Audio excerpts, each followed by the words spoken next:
Welcome to the deep dive.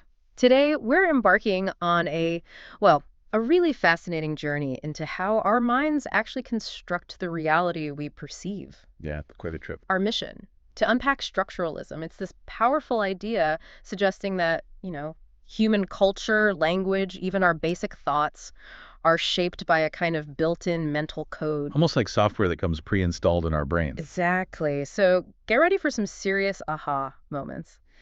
By the end of this deep dive, you should not only grasp these complex ideas, but really understand why they're so crucial for making sense of, everything around you. And what's truly fascinating here, I think, is how we're going to explore these universal, often hidden patterns. Hidden is the key word there. Definitely. Patterns inside our brains that influence everything from something simple, like how you perceive a car, to how entire societies get organized. It really raises a big question right from the start. Which is? If our minds are actively imposing structure on reality, what does that actually mean for what we think is objective truth? Is there such a thing? Wow, okay. That is a powerful question. So let's start right there at the beginning with that core idea. Okay. When we talk about structuralism, what exactly are we talking about with this pre-programmed code? Is it literally like software or is it, more abstract? It's definitely closer to thinking about it like pre-installed software. It's a fundamental way our brain seems to be wired. Okay. Structuralism suggests that, look, human culture, how we interpret the world, even our basic thoughts, they aren't just random experiences piling up. Right. Instead, they're shaped by an innate, pre-programmed code or pattern. You don't just see a jumble of sensory inputs. Your brain immediately imposes structure, finds a pattern to make sense of it all. And this isn't learned, like culturally. Well, structuralism argues this core pattern is universal. It's present across all human minds, shaping how we perceive and interact with absolutely everything. Okay, so if that's the universal pattern, what's its foundation? What's the bedrock of this mental code? The absolute bedrock, the core organizing principle, is what structuralists call binary opposites. Binary opposites. Yeah, these contrasting ideas. Good versus evil, male versus female, life versus death, us versus them. Think about how often we frame things that way. All the time, really. And this isn't just, a cultural habit or a convenient way to categorize things. Structuralism argues it's the fundamental way our brain naturally organizes and understands reality. Okay, but here's the thing that blows my mind. Ah. You said these patterns are largely unconscious. Exactly. That's the kicker. We use them constantly, every single day, navigating the world, applying these hidden rules without even realizing we're doing it. They're like the silent architects of our understanding. That's a huge insight right there. That so much perception operates below the radar. So if our brains are working with this pre-programmed code, these unconscious binaries, where did these ideas for structuralism come from? It didn't just pop out of thin air, did it? Absolutely not. No, structuralism wasn't born in a vacuum. It drew really heavily from several key intellectual movements that sort of paved the way for this way of thinking about the mind. Okay, like what? Well, the first major influence comes from Gestalt psychology. It's a German school of thought. And Gestalt itself actually means structure or form. Ah, okay. The name itself gives a clue. And what was their core principle that structuralism sort of latched onto? Their core principle is actually quite profound, and you experience it all the time. We don't perceive things as just individual bits and pieces. Right. Instead, we perceive them as organized wholes. The classic phrase is, the whole is more than the sum of its parts. Okay, give me an example. Well, think about seeing a car driving down the street. You don't first register 4 tires, then a steering wheel, then a bonnet, then a boot. No, you just see car. Exactly. Your brain immediately perceives it as a single, coherent whole, a car. You instantly recognize the entire structure, the gestalt. That makes me think of that old story, the one about the 6 blind men and the elephant. Oh yeah, classic example. Each one touches a different part. The leg, the trunk, the tusk, and describes something totally different. None gets the full picture because they're stuck on the individual part. Exactly. Gestalt is basically saying, our brain does the opposite. It creates patterns, imposes order out of what could otherwise be just random sensory noise. It makes the whole elephant visible, so to speak. So it's actively making sense of chaos? Precisely. And the Gestalt folks identified some really cool principles showing how this works, how our minds impose that order. Like what? Well, take closure. Your brain automatically fills in gaps. You can see a triangle even if it's just 3 corners. They're not fully drawn. Okay, yeah, I can picture that. Or proximity. Things close together, Our brain groups them. Similarity, things that look alike get grouped.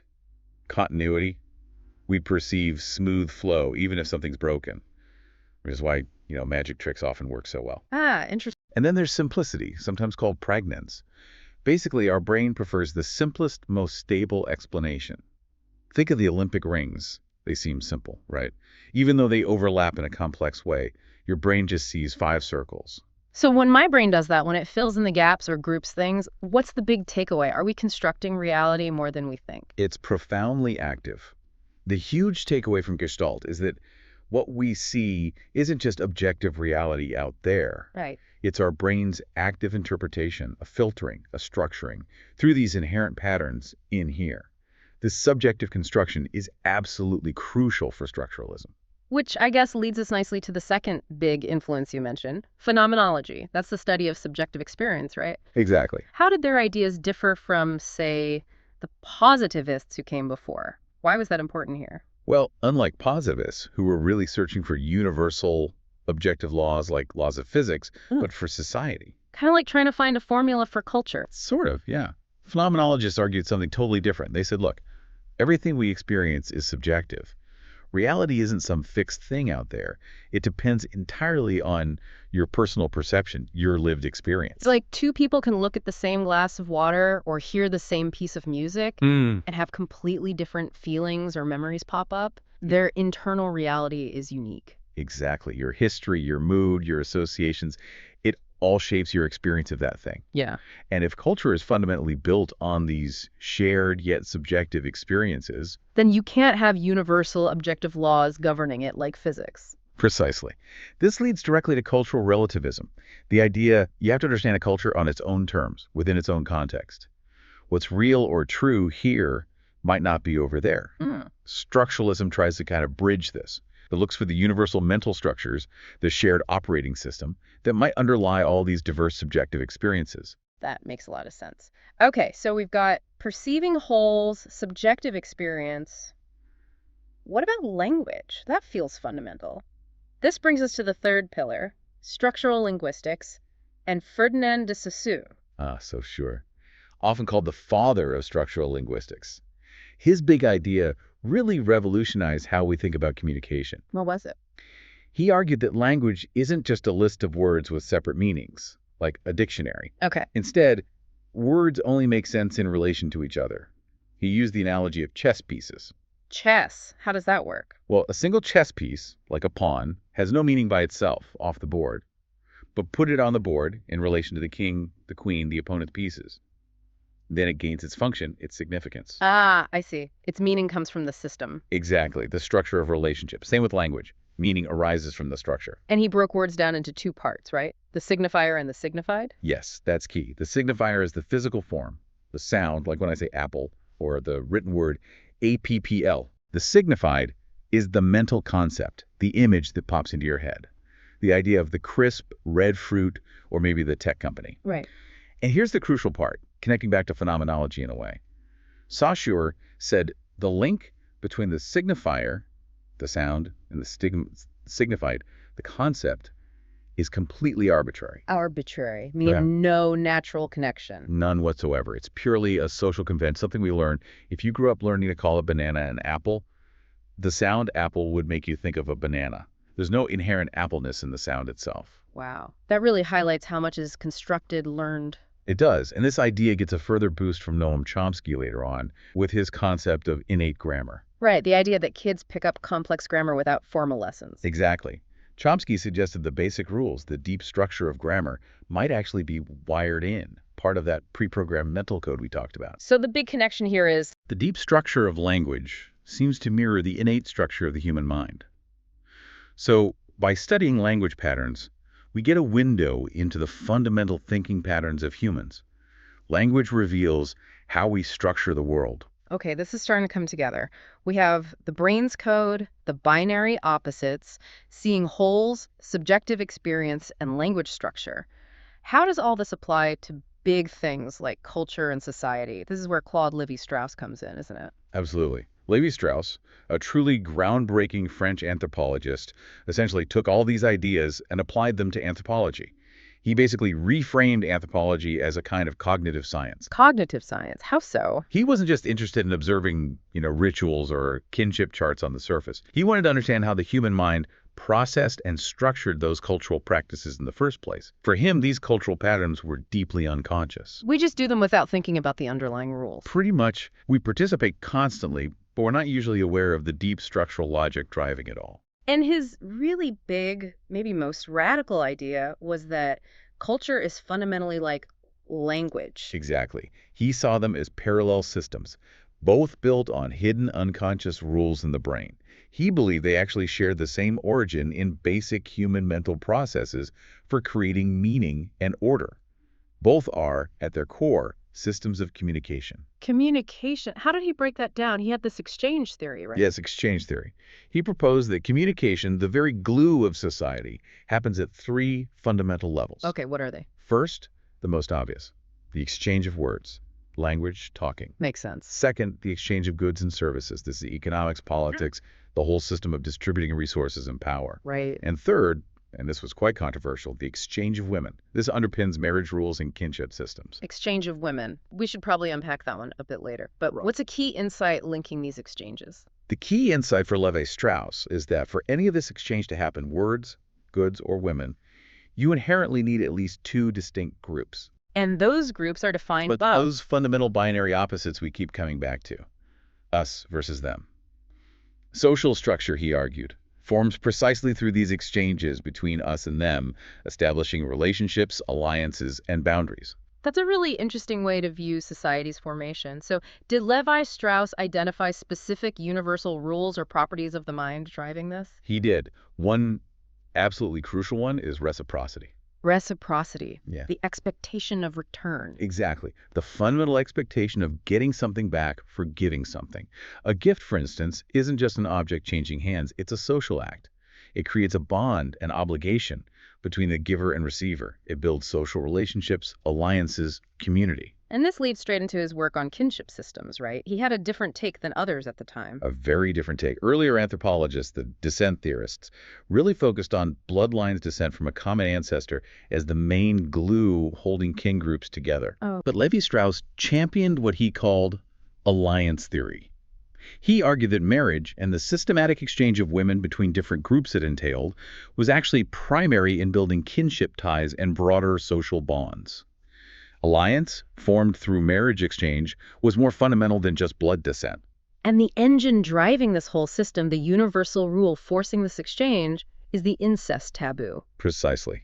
The incest taboo is fascinating because it's found in some form in virtually every known human society. It's a pre-social fact, almost. So it's not just a restriction, it actually does something positive for society. Exactly. It's not just a don't. By forbidding marriage within the immediate kin group, us, it forces individuals to seek partners from outside groups, them.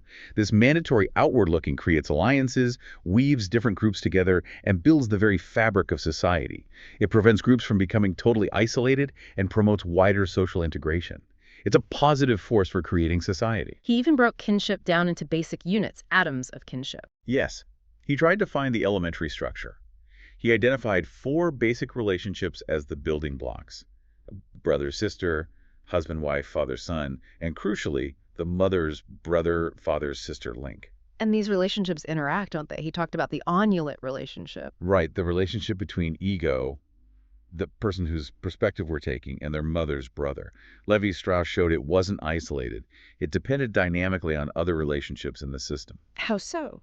For example, if ego has a very close informal relationship with their father, their relationship with the mother's brother might tend to be more formal, more respectful, and vice versa. The relationships affect each other, like those chess pieces again. It's an interconnected system. Okay, so kinship is one huge area. How else did he apply this structuralist lens? What about totemism? He saw totemism where societies classify social groups by linking them to animals or plants, their totems, as another example of the mind's innate need to classify and order the world. So it's not random which animal is chosen. Not at all. It orders the social relationships between groups, often drawing on those fundamental binary oppositions, like nature versus culture. A clan linked to a wild eagle versus one linked to a domesticated chicken might symbolize different roles or statuses within the larger social structure, reflecting perceived natural differences mapped onto social ones. And there's this famous structural analysis of myth. Myths aren't just simple stories for him, are they? Far from it. For Lévi-Strauss, myths are profound expressions of unconscious mental structures. They are always built on resolving or attempting to resolve fundamental binary opposites. How did he break them down? He broke myths into their smallest meaningful units, which he called myth themes. Think of them like phonemes, the basic sound units in language. Okay. These myth themes are then arranged in specific structural patterns to create meaning. And the really amazing thing is, he found that myths from completely different cultures, looking totally different on the surface, Shared the same deep structure underneath. exactly. He even argued you could mathematically transform one myth into another by swapping characters, reversing events, changing the values. His classic example is how the Cinderella story can be structurally transformed into the story of Ash Boy, its male equivalent. Wow. Did he have specific examples, case studies? Oh, yes. His analysis of the Asdrúal myth from British Columbia is famous. He analyzed it on 4 distinct levels: geographic, cosmological, techno-economic, sociological, showing how the same binary oppositions, like east-west, heaven-earth, scarcity-abundance, played out on each level, creating a complex, layered structure. And the Oedipus myth. Of course. With the Greek Oedipus myth, he identified key opposites like the violation of the incest taboo versus its enforcement, patricide versus kinship obligation, and the struggle between humanity and monstrous nature. He showed how the myth grapples with these deep contradictions inherent in human society. And there's a connection to Freud there too, isn't there? Yes, interestingly, Freud famously used the Oedipus myth for his Oedipus complex, explaining what he saw as natural but taboo childhood attractions towards parents. Lévi-Strauss's structural analysis complements this by showing how the myth itself reflects society's deep concern with regulating these desires, particularly the incest taboo for social stability. For Lévi-Strauss, myths are essentially the mind's way of thinking through its own fundamental contradictions using symbolic language. Okay, so Lévi-Strauss really laid the groundwork. Then Edmund Leach, the British anthropologist, came along. He helped popularize these ideas, but also expanded and maybe critiqued them. That's right. Leach was crucial for bringing Lévi-Strauss to the English-speaking world, but he wasn't just a follower. He had his own important insights and critiques. What was one of his key arguments, maybe differing from earlier views? Well, he strongly argued against the older structural functionalist idea that society is always in a stable equilibrium. Which implies society is static? Essentially, yes, or always striving for balance. Leach proposed instead that society exists in oscillating equilibrium. It's always moving, shifting between different states or structures, never truly static. When anthropologists study it, he said, we're just taking snapshots of a dynamic, ever-changing process. That was a really important nuance. That makes sense. Society definitely feels more fluid than static. And he also explored how we categorize the world, right? Our tendency to make neat boxes. Exactly. He observed that our brain seems hardwired to take continuous phenomena, things that exist on a spectrum, and chop them up into discrete, neat categories, even when reality is much blurrier. Can you give some examples of that? The rainbow is a perfect one. Just a smooth, continuous gradient of light frequencies. But we see distinct bands: red, orange, yellow. Exactly. Our culture, reflecting our perception, imposes maybe 6 or 7 distinct colors onto that continuum. Or think about life stages: childhood, adolescence, adulthood, old age. Where's the exact dividing line? There isn't one really. It's fuzzy. It's fuzzy, but we categorize them anyway. Leach argued that culture itself, our rituals, myths, even everyday objects, constantly imitates and reinforces this natural mental tendency to categorize and structure things using binary opposites. But Leach took it a step further, didn't he? He talked about what happens between the opposites. They create tension. Yes, that was a key insight. Binary opposites create clear categories, but they also inherently create tension, ambiguity, areas that don't quite fit. So what does the mind and culture do to resolve that tension? It creates a third thing, a mediator. Precisely. Our minds, and thus our cultures, often generate a third mediating category. This category often shares qualities of both opposites or stands somehow between them, and this helps to ease the conceptual tension. It bridges the gap. Okay, that's really interesting. You mentioned traffic lights earlier. Yeah. Red, stop. Green, go. Yellow mediates. What are some other examples? Well, think culturally or religiously. The Hindu god Ganesh, with his elephant head, nature and human body, culture, can be seen as mediating that fundamental opposition. Or consider rituals. especially rites of passage like marriage. During the ceremony itself, the bride and groom are in a transitional phase. They're neither single nor fully married. They're in between, a liminal state. Exactly. A liminal state, a classic mediating phase. Same with some widowhood rituals, like head shaving. It marks a transition, a temporary in-between status. Or even social categories like the hijra in South Asia, sometimes seen as third gender, mediating male-female, although it's crucial to see them as their own distinct category, not merely between. Right, acknowledging their unique identity. Absolutely. Even mathematically. Yeah. You have positive numbers and negative numbers. What mediates? 0. It's neither positive nor negative, but it's the pivot point between them. So Leach showed that culture isn't just about the binaries, but also about how we handle the spaces between them, the transitions, the ambiguities, often by creating these mediating symbols or states. Exactly. It's about how we create categories and how we psychologically bridge them to make sense of a world that isn't always neat and tidy. Okay, this framework is incredibly powerful. But like any major theory, structuralism has faced criticisms, hasn't it? It's important we touch on those for critical thinking. Definitely. No theory is perfect, and structuralism has its limitations. One major challenge is to that idea of rigid binaries. How so? Well, critics point out that not all societies fit neatly into binary structures. Some have multiple interacting groups, complex overlapping categories, or really fuzzy boundaries that defy simple us versus them logic. And surely modern identities, especially around gender and sexuality, challenge those rigid male-female binaries Lévi-Strauss used. That's a huge point, absolutely. The lived experiences highlighted by LGBTQ+ movements show that human identity and social reality are far more fluid and complex than a strict binary system can often account for. It shows the potential limitations of the model. What about the collective unconscious idea, the universal mental structures? That remains a point of contention, mainly because it lacks definitive, concrete scientific proof.